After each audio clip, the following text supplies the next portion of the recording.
الحمد لله رب العالمين، والصلاة والسلام على سيد الأنبياء والمرسلين وعلى آله وأصحابه وأتباعه أجمعين. أما بعد، عن عمر بن الخطاب رضي الله تعالى عنه قال لي النبي صلى الله عليه وسلم: إذا دخلت على مريض فمره أن يدعو لك، فإن دعاءه كدعاء الملائكة. صدق الله العظيم وصدق رسوله النبی الکریم. درود شریف پڑھ لے.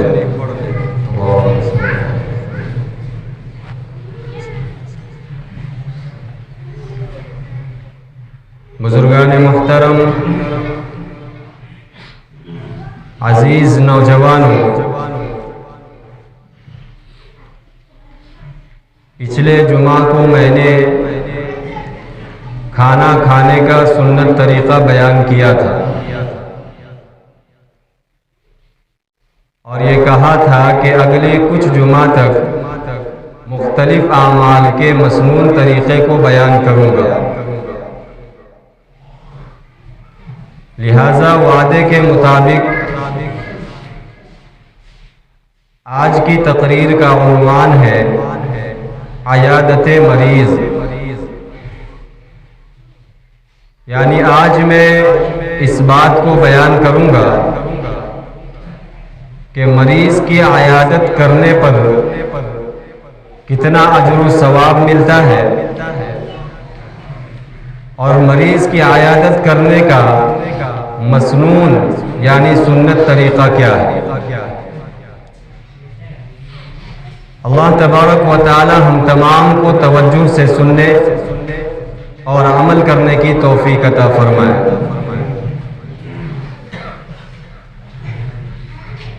میرے بھائیوں، سب سے پہلے تو آپ عیادت کا معنی سمجھیں. عیادت مریض کا معنی کیا ہے؟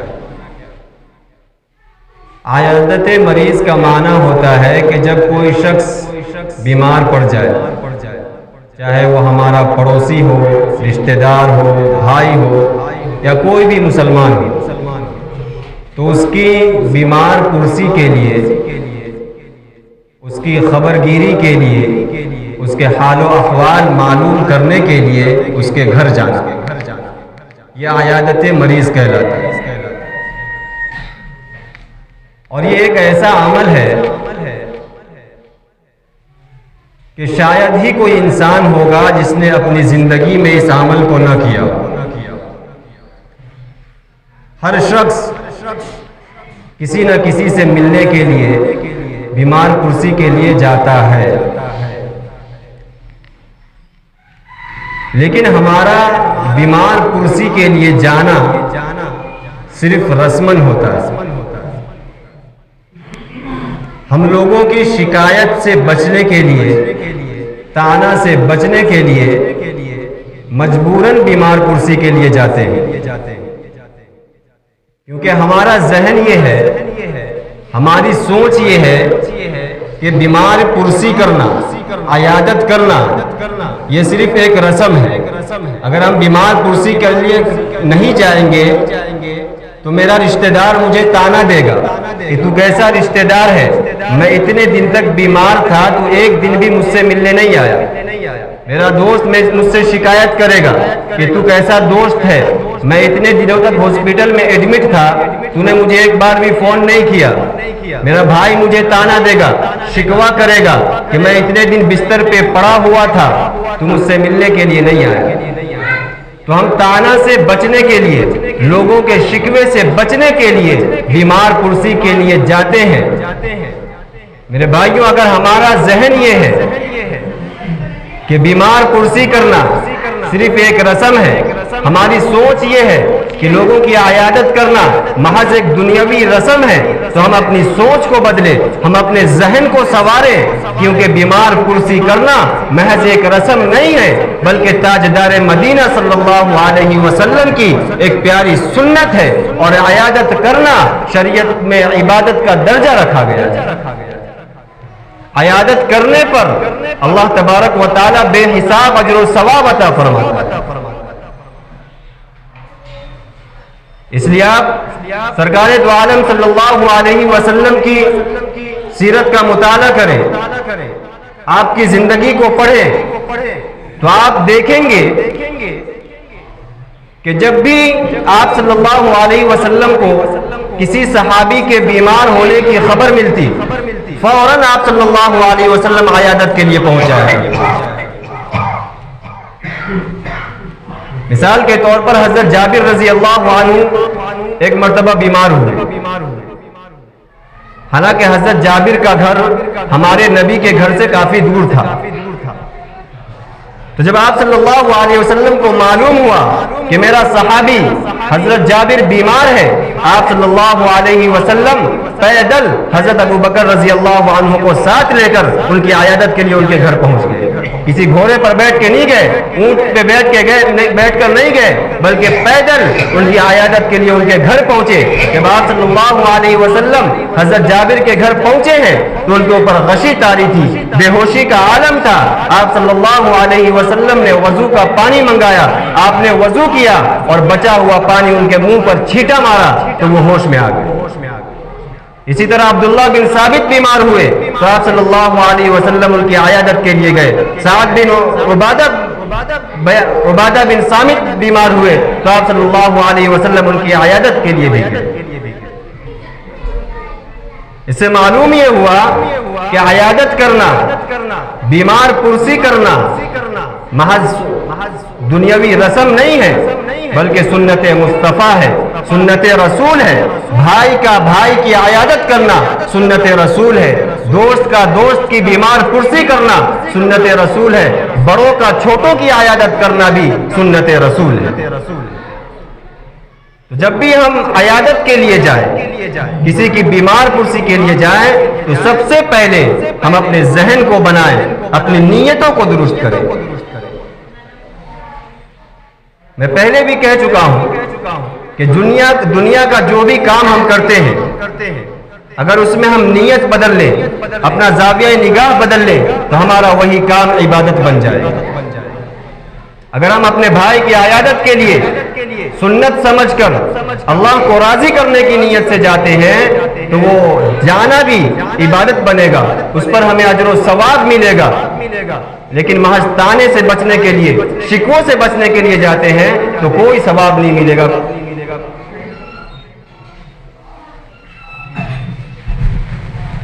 تو عیادت کرنا، اس بات کو ذہن میں رکھیں کہ عیادت کرنا، بیمار پرسی کرنا جناب نبی کریم صلی اللہ علیہ وسلم کی پیاری سنت ہے۔ جب بیمار پرسی سنت ہے تو جو شخص بھی اس عمل کو کرے گا اللہ تبارک و تعالی اس پر بے شمار نعمتوں کی بارشیں برسائے، اس کے نامہ اعمال کو اجر و ثواب سے پر کر دے۔ عیادت کے اجر و ثواب کے متعلق تو بے شمار حدیثیں ہیں، لیکن میں یہاں صرف 3 حدیثیں بیان کروں گا، اور وہ 3 چیزیں ایسی ہیں جس کی ہم سب کو ضرورت ہے۔ ایک مغفرت، دوسری جنت، اور تیسرا اللہ کا قرب۔ اور بیمار پرسی کرنے سے یہ تینوں چیزیں ہمیں حاصل ہو سکتی ہیں۔ ہمیں مغفرت چاہیے کیونکہ ہم سر سے لے کر پاؤں تک گناہوں سے ڈوبے ہوئے، گناہوں میں ہمارا رواں اور بال گناہوں میں ڈوبا ہوا ہے، تو ہمیں مغفرت کی بھی ضرورت ہے، جنت کی بھی ضرورت ہے، کیونکہ جہنم کے عذاب کو برداشت کرنے کی طاقت ہمارے اندر نہیں ہے، اور ہمارے اعمال بھی ایسے نہیں ہے کہ ہم جنت میں چلے جائیں۔ اگر اللہ اپنے رحم و کرم سے ہمیں جنت میں داخل کر دے تو وہ اللہ کی مہربانی ہوگی، ورنہ ہمارے اعمال ایسے نہیں کہ ہم جنت میں جا سکیں۔ تو تو جنت میں بھی جگہ ملے گی بیمار پرسی کرنے سے۔ ہمارے اعمال کی وجہ سے اللہ ہم سے ناراض، ہم بیمار پرسی کریں گے تو اللہ کا تقرب حاصل ہوگا۔ چنانچہ سب سے پہلی چیز مغفرت۔ تاجدار مدینہ صلی اللہ علیہ وسلم نے فرمایا کہ جب کوئی مسلمان بندہ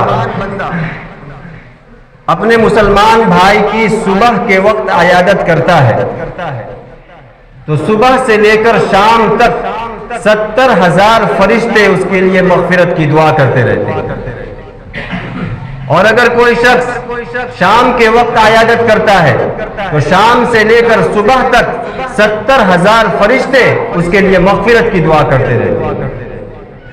اب آپ اندازہ لگائیں کہ عمل کتنا چھوٹا ہے۔ اگر ہم کسی کی بیمار پرسی کے لیے گئے تو کتنا وقت لگتا ہو؟ 5 منٹ، 10 منٹ، زیادہ سے زیادہ آدھا گھنٹہ لگ جائے گا۔ آپ کسی کی بیمار کے پاس، کسی مریض کے پاس جا کر آپ 10 منٹ، 15 منٹ یا آدھا گھنٹہ بیٹھ جائیں، اگر آپ صبح کے وقت مریض سے مل کر آئے ہیں، بیمار پرسی کر کے آئے ہیں، تو اللہ تبارک و تعالی آپ کی مغفرت کی دعا کے لیے 70,000 فرشتوں کو لگا دے گا۔ آپ اگر شام کے وقت کسی بیمار سے مل کر آئے ہیں، کسی مریض کا حوصلہ بڑھا کر آئے ہیں، کسی کی عیادت کر کے آئے ہیں، تو اللہ شام سے لے کر صبح تک 70,000 فرشتوں کو آپ کی مغفرت کی دعا کے لیے لگا دے گا۔ اور ظاہر ہے کہ جب فرشتے ہماری مغفرت کی دعا کریں گے تو مغفرت تو ہو ہی جائے گی۔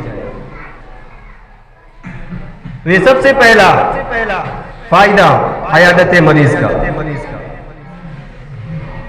دوسرا یہ کہ یہ عمل کرنے سے جنت میں جگہ ملتی ہے۔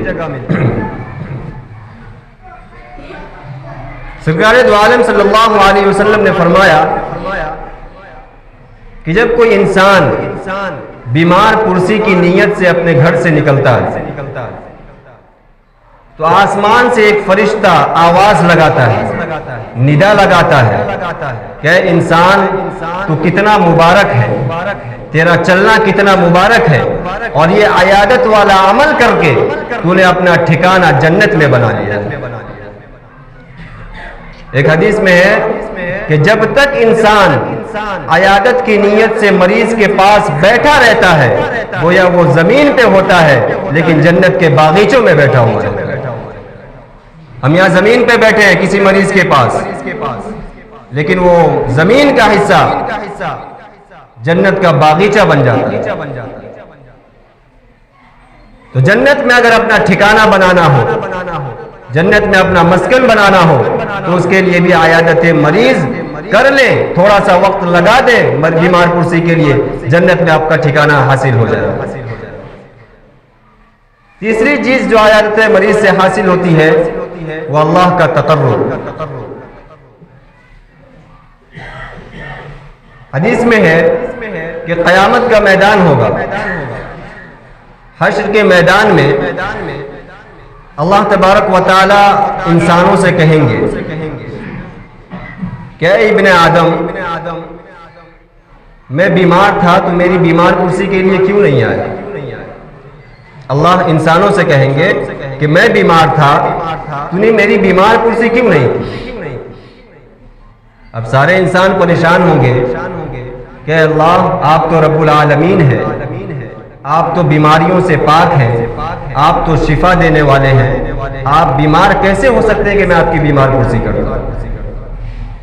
تو اللہ انسانوں سے کہیں گے کہ اے ابن آدم، کیا تجھے پتا نہیں تھا کہ تیرے محلے میں فلاں شخص بیمار تھا، تو نے اس کی عیادت کیوں نہیں کی؟ تجھے پتا نہیں تھا کہ تیرا بھائی بیمار تھا، تو اس کی بیمار پرسی کے لیے کیوں نہیں گیا؟ تجھے پتا نہیں کہ تیرے محلے میں تیرا پڑوسی بیمار تھا، تو اس کی بیمار پرسی کے لیے کیوں نہیں گیا؟ اگر تو ان لوگوں کی بیمار پرسی کے لیے جاتا، تو ان لوگوں کی خبر گیری کے لیے جاتا تو یقیناً تو مجھے وہاں پا لیتا، تو وہاں اپنے مریض بھائی کے پاس بیٹھا ہوا ہوتا، لیکن میں خدا تیرے قریب ہوتا، تجھے میرا قرب حاصل ہو جاتا، میری رضا حاصل ہو جاتی۔ آپ اندازہ لگائیں انسان کی عظمت کا، انسان کی رفعت اور بلندی کا، کہ وہ خداوند قدوس انسان کی بیماری کو اپنی بیماری قرار دے رہا، وہ رب ذوالجلال انسان کے دکھ کو اپنا دکھ قرار دے رہا ہے، وہ پالنہار انسان کی تکلیف کو اپنی تکلیف قرار دے رہا ہے، حالانکہ وہ رب ذوالجلال تمام تکلیف سے پاک ہے، وہ پالنہار ہر طرح کی بیماریوں سے پاک ہے، وہ خداوند قدوس ہر طرح کے دکھ اور درد سے پاک ہے، مگر اس رب ذوالجلال کو، اس پالنہار کو انسانوں سے اتنی محبت ہے کہ اس نے انسان کے دکھ کو اپنا دکھ قرار دیا، انسان کی بیماری کو اپنی بیماری قرار دیا، انسان کی تکلیف کو اپنی تکلیف قرار دیا، اور انسانوں سے کہا کہ جب تمہارا بھائی بیمار پڑے تو تم اس کے پاس جا کر تھوڑا بیٹھ جایا کرو، اس کے حوصلہ افزائی کر دیا کرو، اس کے ٹینشن کو کم کر دیا کرو، تم وہاں جا کر بیٹھو گے تمہیں میرا تقرب حاصل ہو جائے گا، تمہیں میری رضا حاصل ہو جائے گی۔ تو مریض کے پاس بیٹھنے سے اللہ کا قرب اور اللہ کی رضا حاصل ہو جائے گی۔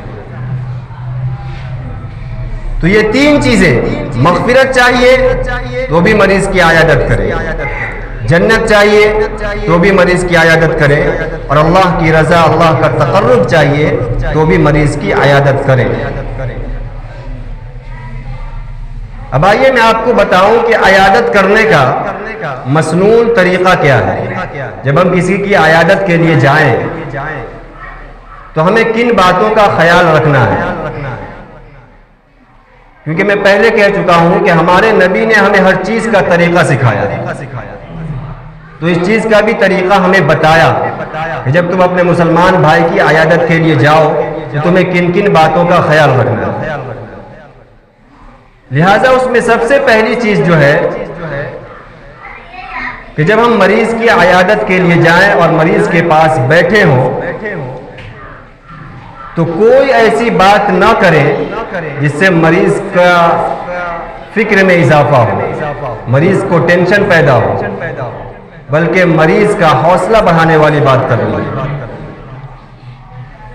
مثال کے طور پہ یوں کہنا ہے کہ آپ فکر مت کیجئے، اللہ تبارک و تعالیٰ کی ذات بڑی ہے، آپ ٹھیک ہو جائیے گا، آپ کو فکر کرنے کی ضرورت نہیں ہے، آپ بالکل پہلے کی طرح صحت مند ہو جائیے گا، تندرست ہو جائیے گا۔ اس طرح کی حوصلہ دینے والی بات کرنی ہے، کوئی ایسا جملہ نہیں کہنا جس سے مریض کا حوصلہ پست ہو۔ مرد لوگ تو اس چیز میں کچھ صحیح بھی ہے، لیکن عورتیں بیچاری بہت پیچھے ہو جاتی ہیں۔ اکثر سننے میں آتا ہے کہ اگر کوئی بیمار ہو گیا تو عورت سب کیا کہتی کہ میاں یہ میاں کر لے تو بڑا اچھا رو لے، آج کا ہو گئے بجھائی اب 9 بجے۔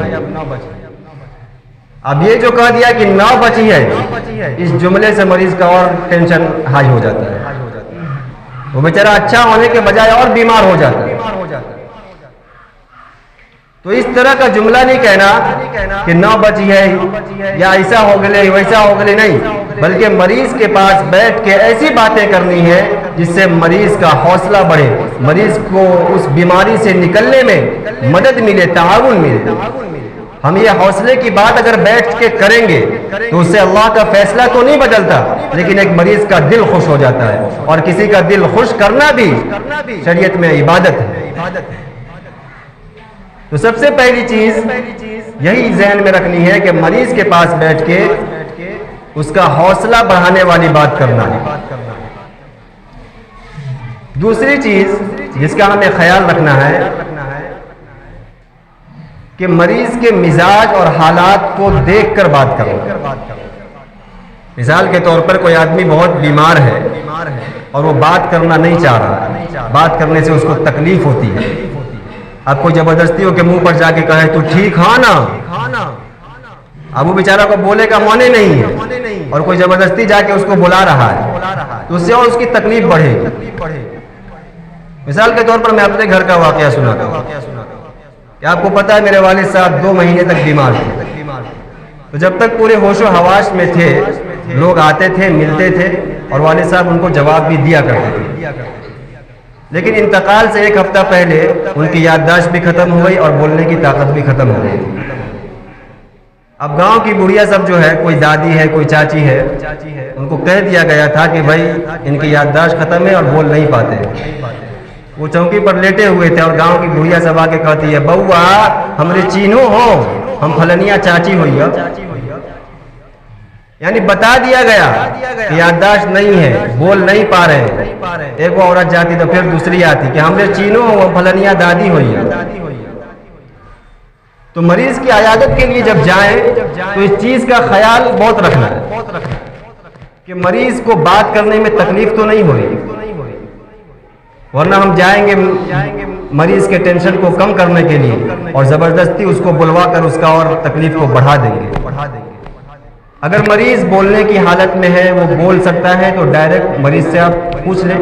لیکن اگر مریض نہیں بول سکتا ہے تو آپ اس کے اہل و عیال سے خبر معلوم کر لیں، ڈائریکٹ مریض کو تکلیف نہ پہنچائیں. تو یہ دوسری چیز جس کا ہمیں خیال رکھنا ہے کہ بات کرنے میں مریض کے مزاج کو دیکھنا ہے، مریض کی حالت کو دیکھنا ہے.